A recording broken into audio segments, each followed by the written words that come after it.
चाहेंगे कि 2 का इक्वेशन फर्स्ट है और 2 का इक्वेशन फर्स्ट है, तो सबसे पहले इक्वेशन को आप अगर एक बार बनाइएगा समझ गया ना, इसके बाद दोबारा गलती होने का चांस नहीं है।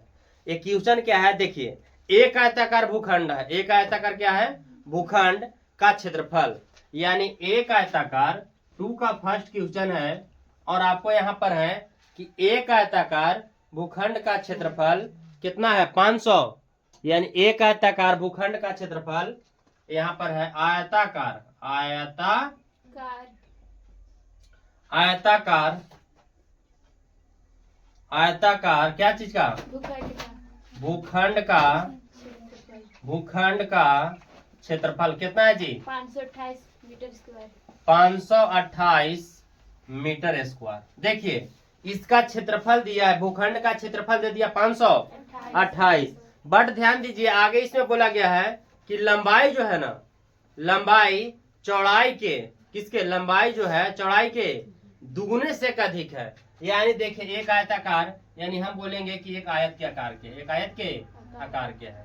चलिए एक पहले आयताकार बना लेते हैं भूखंड।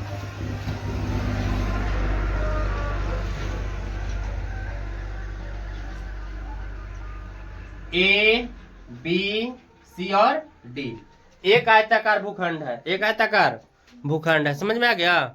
तो एक आयताकार भूखंड का क्षेत्रफल दिया 528। अच्छा ये बताइएगा ये क्या होगा? यहाँ से जो आपको है ये पूरा, इसको क्या होता है? लेंथ यानी क्या? लंबाई, और ब्रेथ यानी क्या? चौड़ाई। तो ए से डी आपको है ये क्या है? तो बी यानी बोलेंगे कि ये चौड़ाई है। क्या है जी? चौड़ाई। और एल जो है यहाँ से यहाँ तक आपको है लंबाई यानी लेंथ है। ठीक है, ये क्या है? लेंथ यानी लंबाई, और ये बी ब्रेथ यानी चौड़ाई है। ठीक है, ये लंबा आपको रहता है, लंबा तो ये सड़क है, लंबाई हो गया, और बाकी जो ऐसे रहता है वो क्या हो गया? चौड़ाई हो गया। तो यहाँ पर क्वेश्चन ये है कि आयताकार भूखंड का क्षेत्रफल 528 मीटर स्क्वायर, 528 मीटर स्क्वायर है। तो यहाँ पर ये बोला गया है, क्वेश्चन में बोला गया है कि लंबाई चौड़ाई के दुगने से कितना अधिक? एक। तो भाई मेरे ध्यान देना, यहाँ पर किसका जिक्र है? तो सबसे पहले लंबाई जो है ना चौड़ाई के दुगने, तो ये बताइए कि चौड़ाई तो कुछ होगा, उगरे दुगने लंबाई होगा जी। तो यहाँ पर मानेंगे कि माना कि भूखंड की, किसका?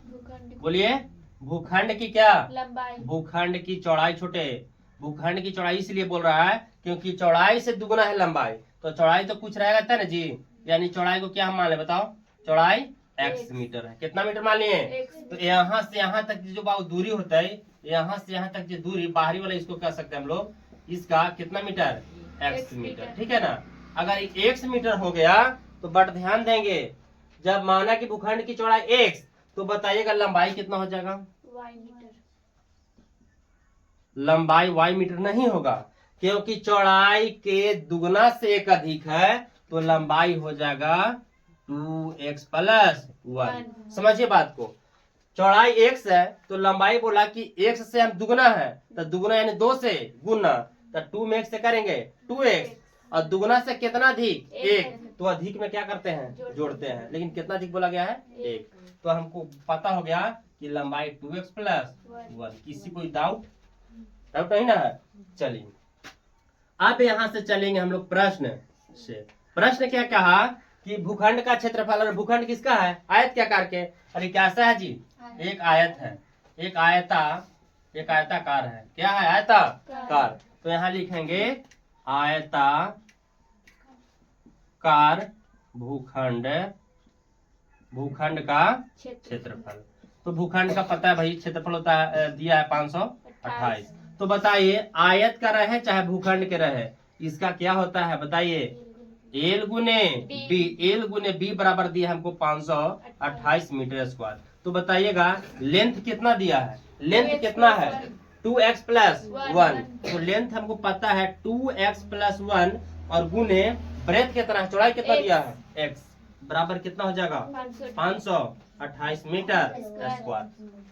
इसके बाद क्या आगे आपको इसमें मल्टीपल कर देना है। x में 2x स्क्वायर से करेंगे तो 2x स्क्वायर प्लस 1 में x से करेंगे x बराबर 528 मीटर स्क्वायर।